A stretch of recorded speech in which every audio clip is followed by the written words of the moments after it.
Sa wakas, may araw na. Pero, parang may something itong araw, no? Kakaiba yung itsura niya. Parang may circle na pinapalibutan ng araw na to. Napansin ko kasi na parang may something sa araw nung magsasampay sana ako katulad dito, oh. May circle. Pero sabi ng iba, ibig sabihin yan, may machuchugi or king o datu na may mataas na posisyon. Tapos yung iba naman, sabi ng matatanda, pag ganyan daw ay may masamang mangyayari. Kaya kung ikaw ang tatanungin, naniniwala ka ba na merong dulot na bad omen kapag nagkakaroon ng sun halo katulad nito?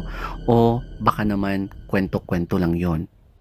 Tapos, hala, kinilabutan talaga ako dito sa mga pictures ko, oh. Anong ibig sabihin nito? Bakit parang may mga lines dito sa face ko, no? So, ayan, guys. Ano kaya ang ibig sabihin nito? Hindi to edited, ha? Or hindi ko to ginawa. Hindi talaga siya edited.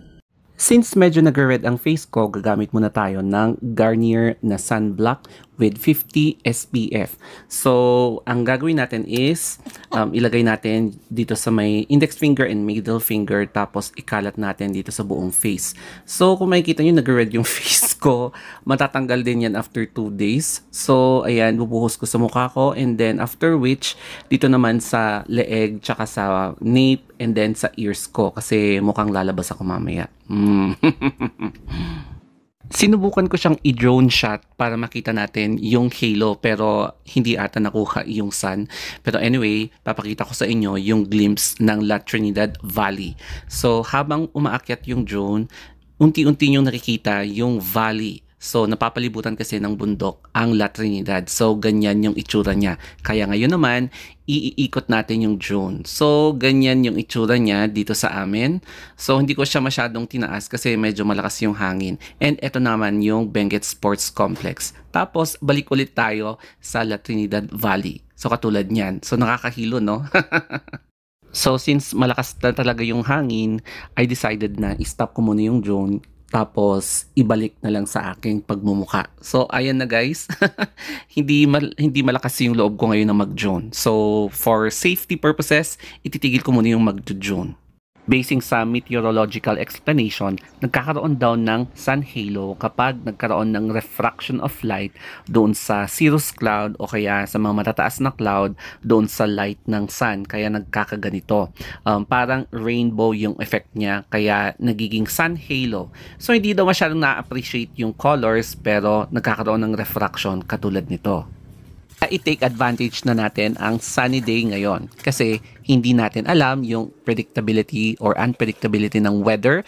Baka bukas babalik na naman sa dati na may habagat, na maulan, malamig, tapos foggy. So ilaban na natin yung mga nagamit nating damit, tapos isampay na habang clear ang sky para mag-dry agad katulad nito. Pero naintriga talaga ako sa sun halo. Kasi initially, yung panahon na sunny ang i-feature ko sa vlog na to. Pero nung pagkatutok ng camera ko doon sa ilaw or sa araw, ganyan siya, meron siya talagang halo.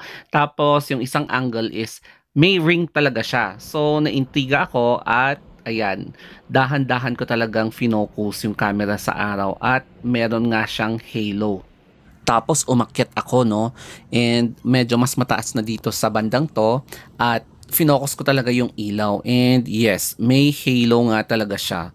So natuon lang siguro yung clouds na pumunta sa araw na yan, and tanghaling tapat may halo pa rin, no, tanghali to, ha. So finocus ko ulit at meron pa rin. So ayan siya, oh. A few hours later, 3:00 na pasado. So kailangan na natin talaga na kunin itong mga sinampay nating mga damit kasi medyo malamig na. So pati yung mga towels na mga kasama namin dito sa bahay, tapos pati rin yung rug na yan kasi nag-dry na silang lahat. So kailangan na natin ibalik kung saan natin kinuha. Ayan. O diba?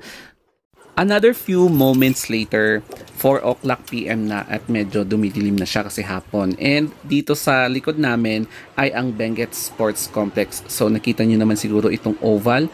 Maraming nagja-jogging. So health is wealth.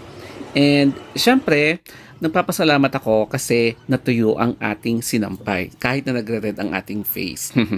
Kaya once again, nagustuhan nyo ba ang ating featured vlog for today tungkol sa sun halo katulad nito? Kaya eto na yung mga pictures.